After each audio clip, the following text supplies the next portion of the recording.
Today is Friday, August 22nd, and you're watching GameSpot News. I'm Chris Waters, here to send you off into the weekend with a brain full of news and a pocket full of dreams. The news will be a recap of the top 5 stories of the week, and the dreams, well, you're gonna have to put on your special dream pants with your dreamlined pockets for keeping your dreams in, and then you'll dream an extra big... I don't even know what I'm saying anymore. News?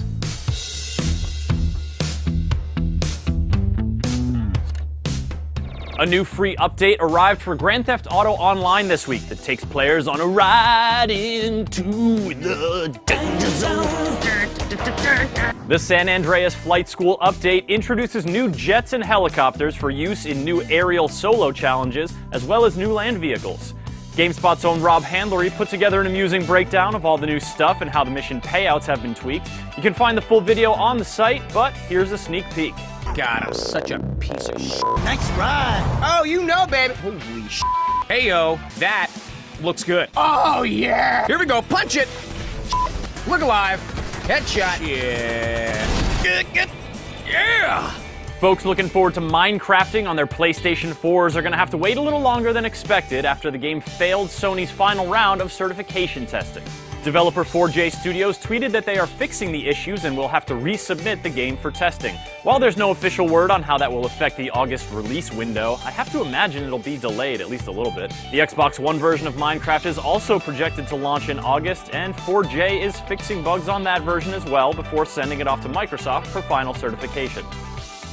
Call of Duty Advanced Warfare is coming out in a few short months, but it will not be coming out for the Wii U. Despite the fact that the 2 previous entries in the series, Black Ops 2 and Ghosts, did make it to Nintendo's console, the Sledgehammer Games developed Advanced Warfare will not. And Activision isn't the only publisher who isn't big on the Wii U, it seems. Despite releasing last year's Assassin's Creed for the Wii U, Ubisoft said the upcoming release of Watch Dogs will be the last mature game the company publishes for the Wii U for the foreseeable future. Just can't catch a break, can you, Wii U, with your big old tablet thingy and your Mario games? You hang in there, sport! Remember that time Microsoft said that Rise of the Tomb Raider was an Xbox exclusive, but then it wasn't an Xbox exclusive really, but then it still kinda was?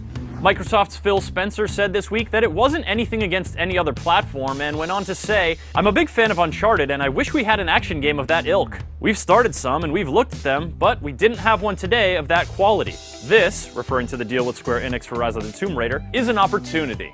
Yeah, an opportunity to make non-Xbox owners really cranky, apparently. But don't worry, it's just a timed exclusive. You'll get to play it on other platforms later. Just later. When it's not cool anymore. Alright folks, it's time to round out today's top 5 with a segment we like to call the P Spot. There was a steady stream of P news this week, with multiple developers commenting on resolution in their games and that magic threshold, 1080p.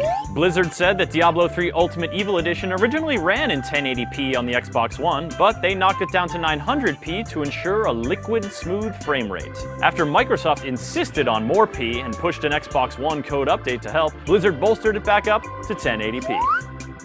The Witcher 3 may or may not run in 1080p on the PlayStation 4 and Xbox One, according to CD Projekt Red. It's still too early to tell how it's gonna shake out. And finally, Destiny production director Jonty Barnes downplayed the importance of games running in 1080p at 60 frames per second, saying it's all about the gameplay experience for the player. Destiny is slated to run at 1080p and 30 frames a second on release.